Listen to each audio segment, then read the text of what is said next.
ایک مجذوب درویش بارش کے پانی میں عشق و مستی سے لبریز چلا جا رہا تھا کہ اس درویش نے ایک مٹھائی فروش کو دیکھا جو ایک کڑھائی میں گرم گرم دودھ ابال رہا تھا تو موسم کی مناسبت سے دوسری کڑھائی میں گرم گرم جلیبیاں تیار کر رہا تھا۔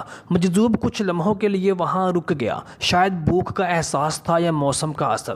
مجذوب حلوائی کی بھٹی کو بڑے غور سے دیکھنے لگا۔ مجذوب کچھ کھانا چاہتا تھا لیکن مجذوب کی جیب ہی نہیں تھی تو پیسے بھلا کہاں ہوتے۔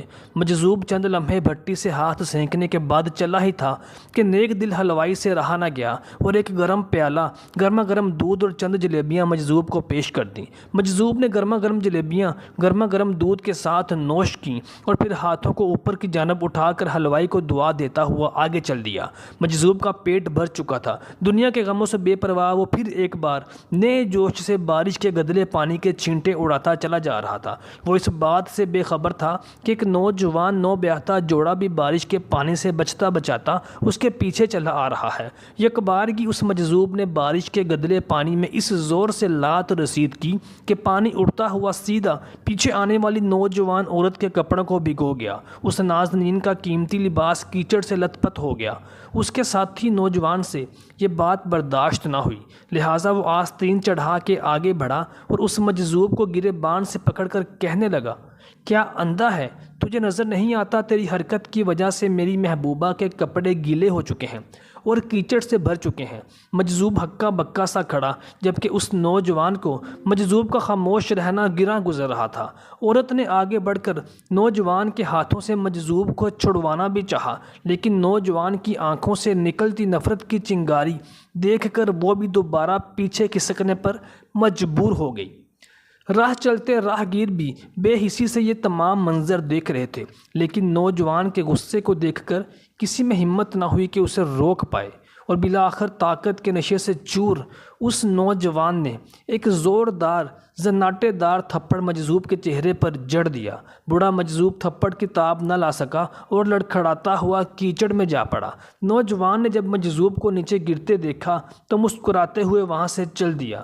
بوڑھے مجذوب نے آسمان کی جانب نگاہ اٹھائی اور اس کے لب سے نکلا، واہ میرے مالک، کبھی گرما گرم دودھ جلیبیوں کے ساتھ اور کبھی گرما گرم تھپڑ، مگر جس میں بھی تو راضی رکھے مجھے وہی حال پسند ہے۔ یہ کہتا ہوا مجذوب ایک بار پھر سے اپنے راستے پر چل دیا۔ دوسری جانب وہ نوجوان جوڑا جوانی کی مستی سے سرشار اپنی منزل کی جانب گامزن تھا۔ تھوڑی ہی دور چلنے کے بعد وہ ایک مکان کے سامنے پہنچ کر رک گئے۔ وہ نوجوان اپنی جیب سے چابیاں نکال کر اپنی محبوبہ سے ہنسی مذاق کرتے ہوئے بالا خانے کی سیڑھیاں طے کر رہا تھا۔ بارش کے سبب سیڑھیوں پر پھسلن ہو گئی تھی۔ اچانک اس نوجوان کا پاؤں رپٹ گیا اور وہ سیڑھیوں سے نیچے گرنے لگا۔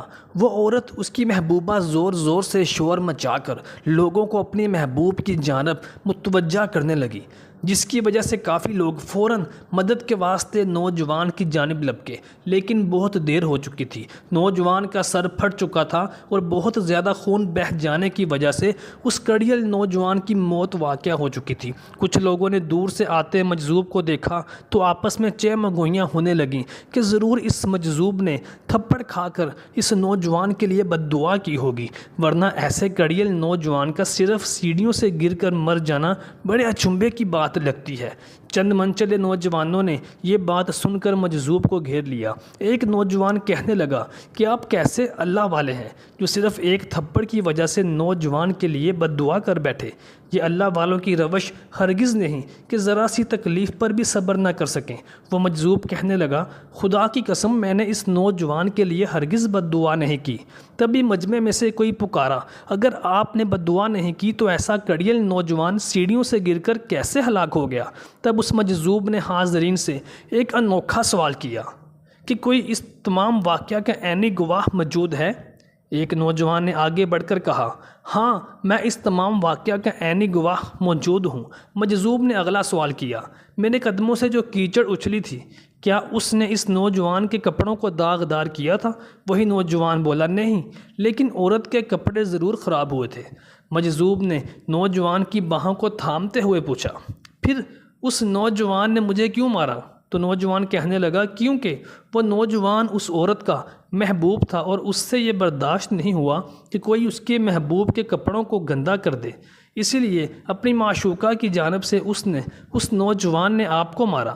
نوجوان کی بات سن کر مجذوب نے ایک نعرہ مستانہ بلند کیا اور یہ کہتا ہوا وہاں سے رخصت ہو گیا کہ پس خدا کی قسم میں نے بد دعا ہرگز نہیں کی تھی، لیکن کوئی ہے جو مجھ سے محبت رکھتا ہے اور وہ اتنا طاقتور ہے کہ دنیا کا بڑے سے بڑا بادشاہ بھی اس کے جبروت سے گھبراتا ہے۔ محترم دوستو، امید کرتے ہیں کہ آپ کو ہماری آج کی ویڈیو پسند آئی ہوگی۔ برائے مہربانی ہماری ویڈیو کو لائک کیجیے گا۔